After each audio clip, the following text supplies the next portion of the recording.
Rahmetle yad etmek istediğim isim, ıhlamurların çiçek açtığı mevsimlerin şairi, şiirimizin bir çift beyaz kartalı, Anadolu şiirinin ulu çınarı Bahattin Karakoç'tur.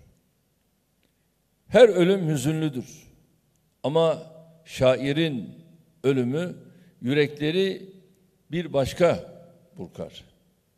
Bize düşen büyük aşk ve dava şairi Abdurrahim Karakoç'un da abi olan Bahattin Karakoç'u şaire yakışır şekilde şiirleriyle yad etmektir. Ihlamurlar çiçek açtığı zaman ben güneş gibi gireceğim her dar kapıdan. Kimseye uğramam ben sana uğramadan. Kavlime sadıkım, sadıkım sana. Takvim sorup hudut çizdirme bana. Ben sana çiçeklerle geleceğim. Ihlamurlar çiçek açtığı zaman. Bugün burada sizlerle paylaşmak istediğim 3. kaybımız siyaset bilimi ve uluslararası ilişkiler alanındaki akademik çalışmaları yanında siyasetçi kimliğiyle de saygıdeğer bir hanımefendi olarak tanıdığımız Profesör Doktor Oya Akgönenç'tir. Oya Akgönenç hocamıza da Allah'tan rahmet diliyorum. Bu 3 isim her biri kendi alanındaki özgün çalışmaları ve başarılarıyla gençlerimizin çok iyi tanımaları, öğrenmeleri ve örnek almaları gereken şahsiyetlerdir. Her zaman ifade ettiğim gibi başarı hangi işi yaptığınızla değil, işinizi nasıl yaptığınızla ilgilidir. Fotoğrafçıysanız, en iyi fotoğrafları çekiyorsanız bu milletin gönlünde yer edinirsiniz. Şairseniz, yürekleri fetheden şiirleri yazıyorsanız isminiz tarihe ölümsüz harflerle yazılır. Akademisyenseniz, alanınızda en iyi birikime sahipseniz ve bunu insanlık için en doğru şekilde kullanıyorsanız asla unutulmazsınız.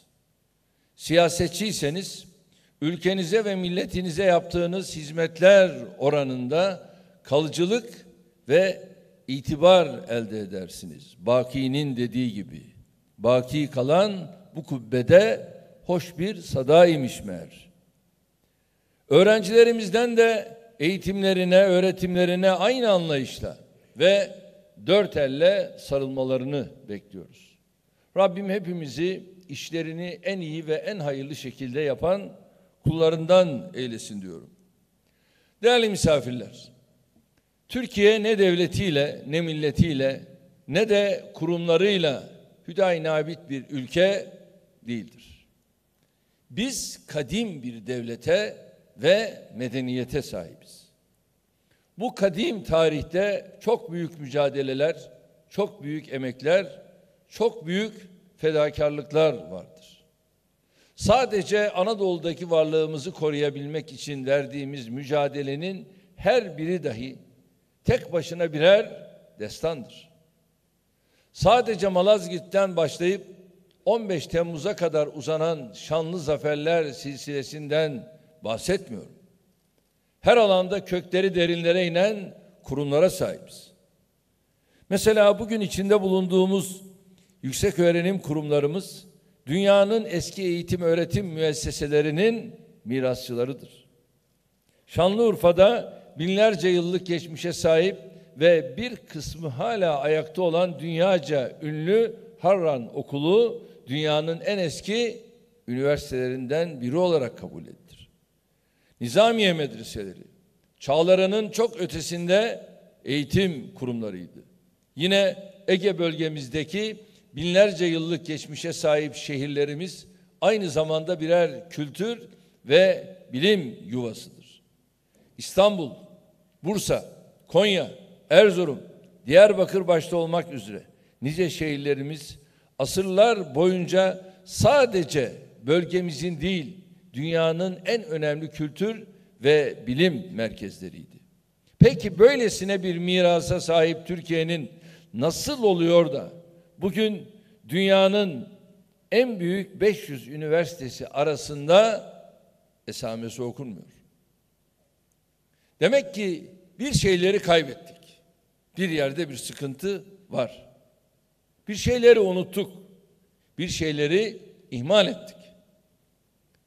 Yitik kaybedildiği yerde bulunur.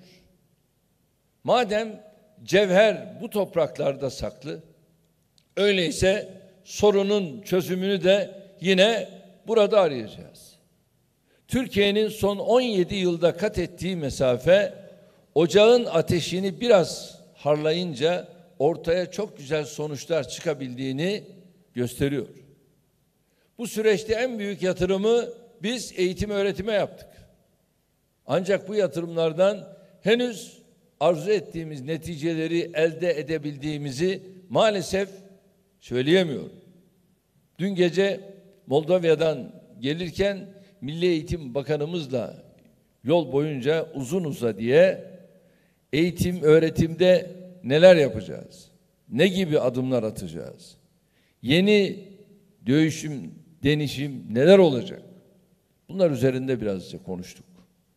Ve tabii bakanımızın anlattıklarını dinledikçe umudum daha da arttı.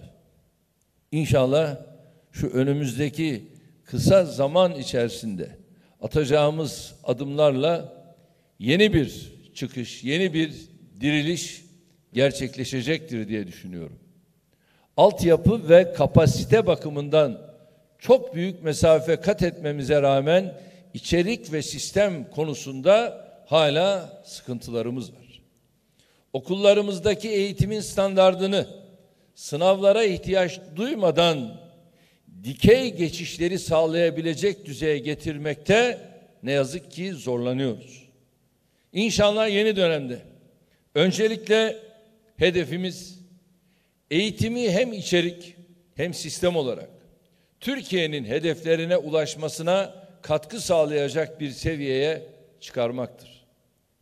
Okul öncesinden, hatta aileden başlayıp üniversiteye, oradan iş hayatına kadar uzanan tüm alanlarda eğitime bakışımızı ve uygulamamızı ülkemizin ihtiyaçlarına göre geliştireceğiz. Bu meseleyi çözmeden diğer hiçbir konuda istediğimiz sonuçlara ulaşamayız. Üniversitelerimizden hem kendi alanlarındaki reformlarımızda hem de tüm hedeflerimiz konusunda özellikle destek bekliyoruz. Yani bu konuda hocalarımız bizim için çok önemli rehber konumunda. Bilim üreten, araştırma, geliştirme odaklı çalışan, her alanda kendi modellerini geliştiren bir üniversite iklimi oluşturmadan sadece tabelayla, sadece kadroyla hiçbir sonuç elde edemeyiz. Kendi bireysel çekişmelerinin, ideolojik saplantılarının ve kariyer hırslarının esiri kadrolarla dolu üniversitelerin böyle hayırlı çıktılar üretmesi mümkün değildir. Halbuki ülkeleri ayakta tutmak ve yükseltmek için yürütülen çalışmalarda akademiyi ve özel sektörü, ana gövdeyi taşıyan iki bacak, kuşun uçmasını sağlayan iki kanat gibi görüyorum. Bunlardan biri olmadan diğeri tek başına başarı elde edemez. Kısa bir süre önce malum Almanya'daydık. Almanya'da şansölye ile görüşürken sordum, üniversitelerinizde ne kadar öğrenci var diye. Ve tabii kendisinden aldığım rakam enteresandı. Yani tüm akademi vesaire 3 milyon civarında bir rakamdan bahsetti. Bizim ise şu anda yaklaşık 8 milyon üniversitelerimizde öğrencimiz var. Demek ki biz şu anda aslında iyiyiz. Yani nitelik noktasında sıkıntılarımız olabilir, doğrudur. Ama bizim önümüz şu anda açık. 10 yıl sonra yapacağımız çalışmalarla ben inanıyorum ki siz değerli hocalarımızın sayesinde bu gençlik, bu nesil çok daha güçlü, çok daha farklı bir şekilde yetişecek ve biz yarışta o diğer ülkeleri de aşacağız ve geçeceğiz. Önümüzdeki dönemde yürütme olarak bizi, akademi olarak sizi, aynı şekilde özel sektörümüzü çok zorlu bir süreç bekliyor. Organize sanayi bölgeleriyle okullarımızı iç içe getirmekte kararlıyız. Bunu yapacağız. Ve organize sanayi bölgelerin içinde orada ağırlıklı ne varsa ona göre orada okulumuz da olacak ve teori pratik buluşmasını buralarda sağlayacağız. Hep birlikte el ele verecek ve Türkiye'yi 2023 hedeflerine ulaştıracağız. Gençlerimize 2053 ve 2071 vizyonları için bırakacağımız en önemli miras işte bu olacaktır.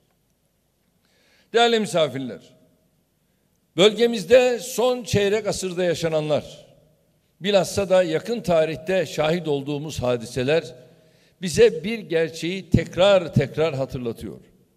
Bu gerçek şudur: bu bölgede hayatiyetinizi sürdürmek istiyorsanız güçlü bir orduya sahip olacaksınız. Bunun yanında bağımsız bir ekonomiye sahip olacaksınız.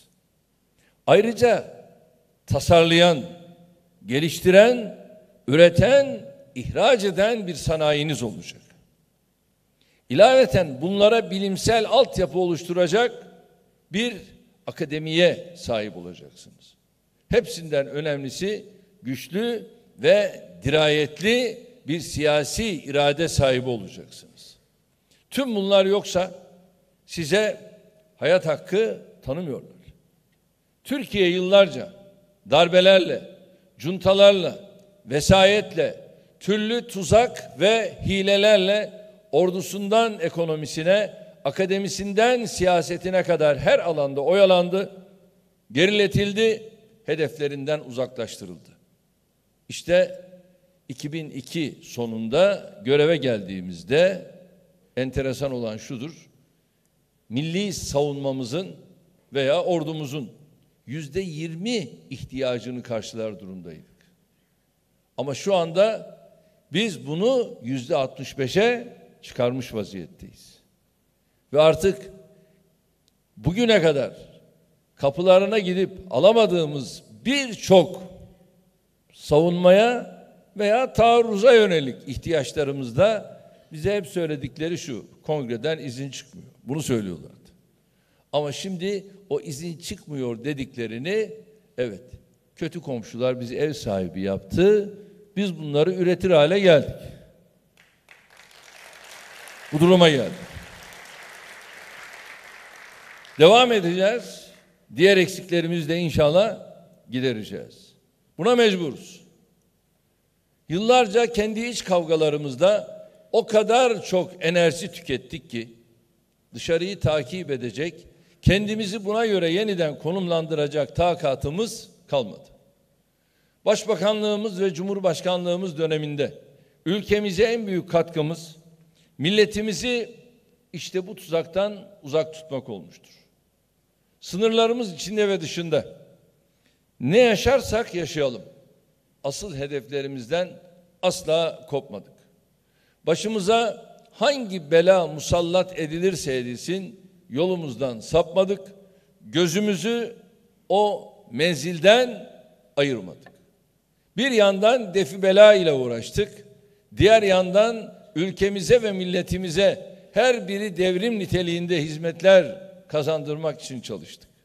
İşte dün Moldova derken Moldova'da Gagavuzya denilen bizim soydaşlarımızın olduğu bir bölgeye de gittim. Ve yaklaşık 190 bin oradaki soydaşımız var. Dinleri farklı ama soydaş. Ama çok fakirler. Garipler. Oralara hiç yardım eli uzanmamış. Onlara yardım elimizi uzattık, uzatıyoruz. İşte kültür evlerinden kreşlere, okullara, hastanelere varıncaya kadar bunları yapmaya başladı. Yani şöyle bir hafif el dokunması bile o insanları öyle mutlu ediyor, öyle mutlu ediyor ki ve oraya gidişimizde yaklaşık 15 bin kişi meydanı doldurdular. Ve kendilerine tabii ki ben Türkçe hitap ediyorum ama onlar da anlıyor. Çünkü dilleri Türkçe. Ve bu güzellikle yeni orada bazı adımları da atmamızın gereğini bizzat yerinde görme fırsatını buldum. Bakın nerelerden nerelere uzanmışız. Ve biz elimizi buralardan çekmeyeceğiz. Büyük devlet olmak lafla olmuyor. İcraatla oluyor.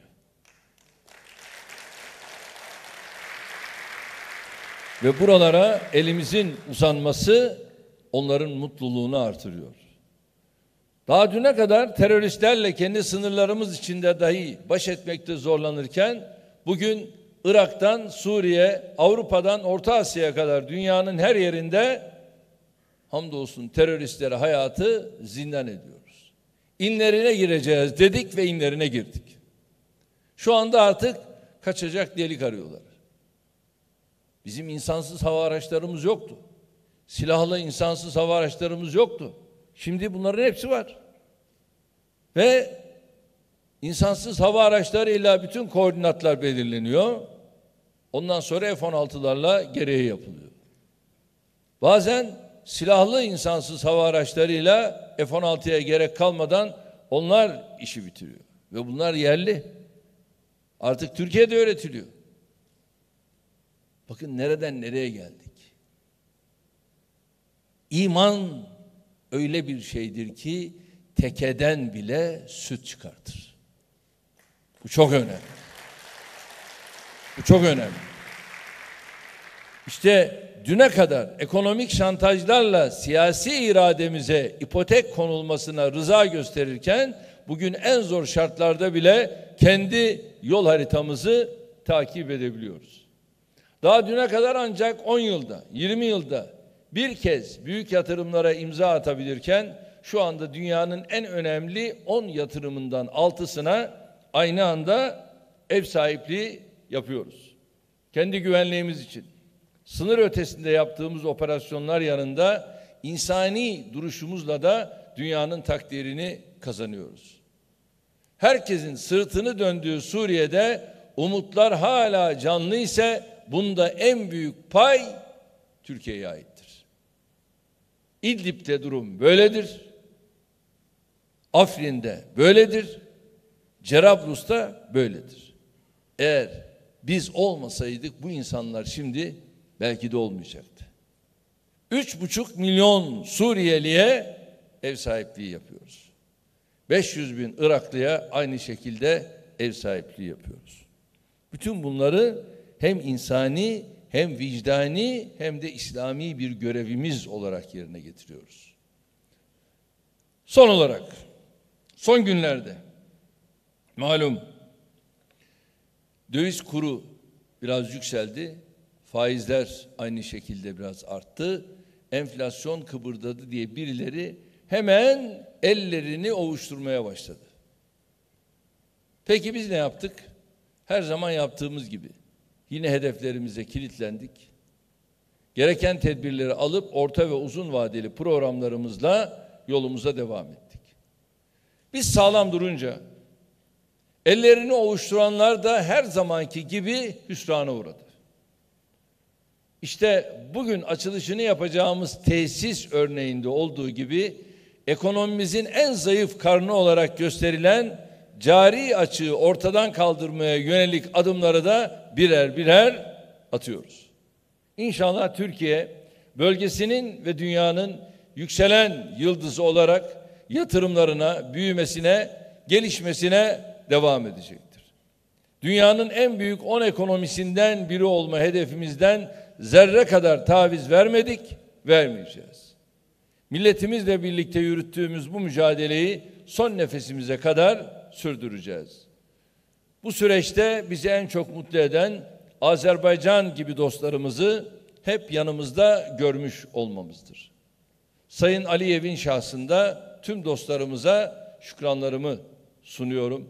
Bu duygularla bir kez daha 9 Eylül Üniversitemizin 2018-2019 akademik yılının hocalarımıza ve öğrencilerimize hayırlı olmasını, başarılarla dolu bir eğitim öğretim yılı olmasını Allah'tan temenni ediyorum ve sizlere saygılarımı sunuyorum.